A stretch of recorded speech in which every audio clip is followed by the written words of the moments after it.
శ్రీ గురుభ్యో నమః. శ్రీమాత్రే నమః.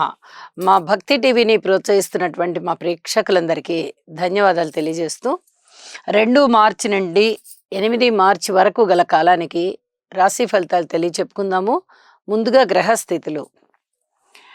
వృషభంలో గురువుగారు ఉన్నారు, మిథునంలో కుజుడు, అలాగే కన్యలో కేతువు, ఇక శని రవిల స్థితి కుంభరాశిలో, శుక్ర రాహు చంద్ర బుధ ఈ 4 గ్రహాల యొక్క స్థితులు కూడా మీనరాశిలో ఉంటూ ఉండగా, వారాంతంలోకి వెళ్ళేటప్పటికీ చంద్రుని యొక్క స్థితి మటుకు మిథున రాశిలోకి వెళ్ళి కుజునితో కలిసి ఉంది.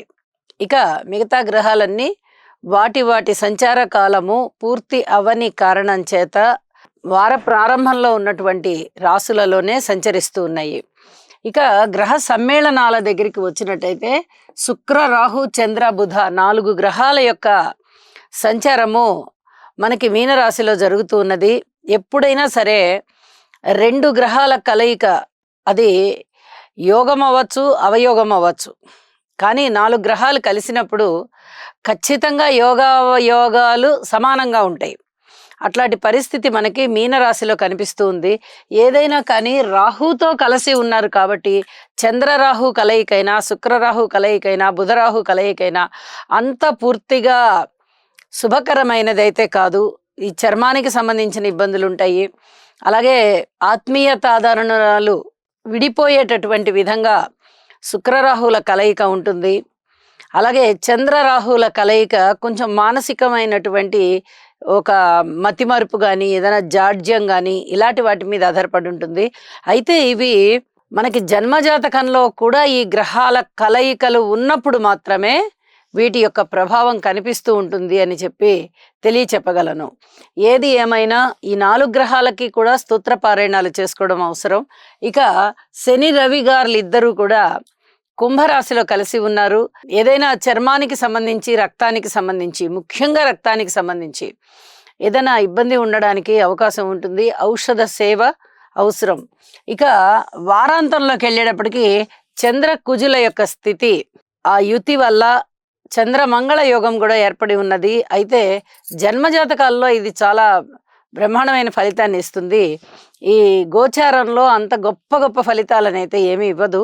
అయితే కుజుని యొక్క దోషం పరిహరింపబడుతుంది చంద్రుని యొక్క చేరిక వల్ల. ఇది చాలా చెప్పదగినటువంటి సూచన.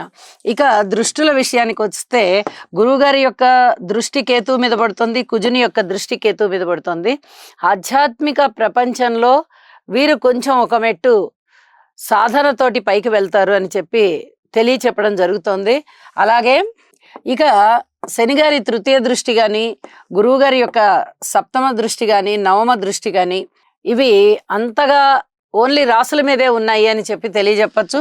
అలాగే కుజుని యొక్క సప్తమ అష్టమ దృష్టిలు కూడా కేవలం రాసుల మీదే పడుతూ ఉన్నాయి.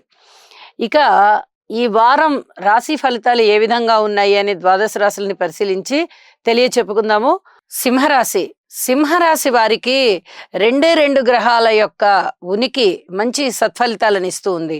అయితే అష్టమ స్థానంలో శుక్రాచార్యుల వారు బాగున్నారు, ఏకాదశంలో కుజుడు బాగున్నారు. వాహనాల రాకపోకలు మీకు ఎటువంటి అంతరాయము లేకుండా ట్రాన్స్పోర్టేషన్ కంపెనీల వాళ్ళకి, అలాగే ఈ వాహనాలు నడిపేటటువంటి వారికి ఇత్యాది వారందరికీ కూడా ఈ వాహనాల రాకపోకల విషయంలో కానీ, అదే వ్యాపార విషయంలో కానీ చాలా చాలా బాగుంటుంది అని చెప్పి తెలియచెప్పడం జరుగుతోంది. అలాగే రియల్ ఎస్టేట్ రంగంలో ఉన్న వారికి కూడా చాలా బాగుంటుంది. మాతృవర్గ రీత్యా బాగుంటుంది. వ్యవసాయ భూమి బాగుంటుంది. తోటల పెంపకం బాగుంటుంది. యంత్రాలు, యంత్ర పరికరాలు ఇలాంటి వీటికి సంబంధించినటువంటి కంపెనీలు ఉన్నవారికి చాలా చాలా బాగుంటుందని చెప్పి తెలియచెప్తూ ఉన్నాను.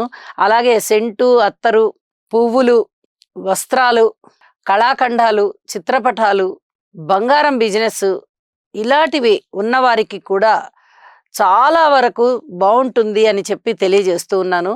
అలాగే విలువైన వస్తువులన్నిటినీ జాగ్రత్త పెట్టుకోవలసిందిగా కూడా సూచన చేస్తూ ఉన్నాను. ఇక మిగతా అన్ని విషయాలలోనూ జాగ్రత్తగానే ఉండాలి. ఏదైనా ఆరోగ్య రీత్యా ఔషధ సేవ అవసరం పడుతుంది. వివాహాది శుభకార్యాల విషయంలో కొద్దిగా ఆలస్యం అయ్యేటటువంటి పరిస్థితి కనిపిస్తోంది. రాజకీయ నాయకులకి మటుకు బాగానే ఉంది. జీవిత భాగస్వామికి మీకు మధ్య ఏదన్నా కొంచెం అన్యోన్యత తగ్గిందా అనిపించేటట్టుగా ఉంటుంది. ఏమి బాధపడకండి. ముందు రోజుల్లో మళ్ళీ ఆత్మీయత అనురాగాలు పొందుతారు. కుటుంబంలో ఐకమత్యం తగ్గే విధంగా ఉంది. అన్నదమ్ముల సహాయ సహకారాల రీత్యా అంత చాలా గొప్పగా ఉంది అని చెప్పడానికి రాదు. నామకహ బానే ఉంది అని చెప్పుకోవచ్చు. అలాగే మాతృవర్గ రీత్యా కొంచెం బాగున్నటువంటి కాలం కనిపిస్తుంది. సంతాన రీత్యా ఇంకా పూర్తిగా అంత సంతృప్తికరమైన విషయాలు ఉండవు. ఓర్పు కలిగి ఉండాల్సిందిగా సూచన చేస్తున్నాను. అలాగే లాభాల విషయంలో కానీ, ఇంకా వేరే ఆరోగ్య విషయంలో కానీ మీరు ఆశించినంతగా లబ్ధి పొందడం అనేది కనిపించట్లేదు. ఇక పబ్లిక్ రిలేషన్ విషయంలో కూడా జాగ్రత్తగా ఉండాల్సిన పరిస్థితి ఉంది. ఉద్యోగ జీవితంలో కూడా అలాగే ఉంది. ఏదైనా మందలింపులు పొందేటటువంటి అవకాశం కనిపిస్తోంది. ఇలా మీరు ఏ విషయాన్ని తీసుకున్నా కూడా జాగ్రత్తతో కూడిన అంశాలే కనిపిస్తూ ఉన్నాయి అని చెప్పి తెలియచెప్పడం జరుగుతోంది. స్త్రీల విషయంలో లలిత సహస్రనామ పారాయణ చేసుకోవడం చాలా చాలా మంచిది అని చెప్పి సూచన చేస్తూ ఉన్నాను. ఇక నవగ్రహ స్తోత్ర పారాయణలు చేయండి. ఆదిత్య హృదయం కూడా పారాయణ చేయండి. నవధాన్యాలు దానం ఇవ్వండి. వీలైనంత వరకు మౌనంగా ఉండండి. శుభం.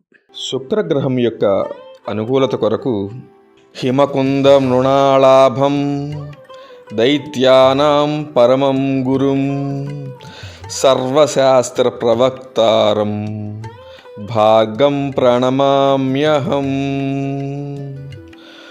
ఓం ద్రాం ద్రీం ద్రౌం సహ శుక్రాయ నమః. శుక్రగ్రహం యొక్క అనుకూలత కొరకు హిమకుంద మృణాళాభం దైత్యానాం పరమం గురుం సర్వశాస్త్ర ప్రవక్తారం భాగం ప్రణమామ్యహం.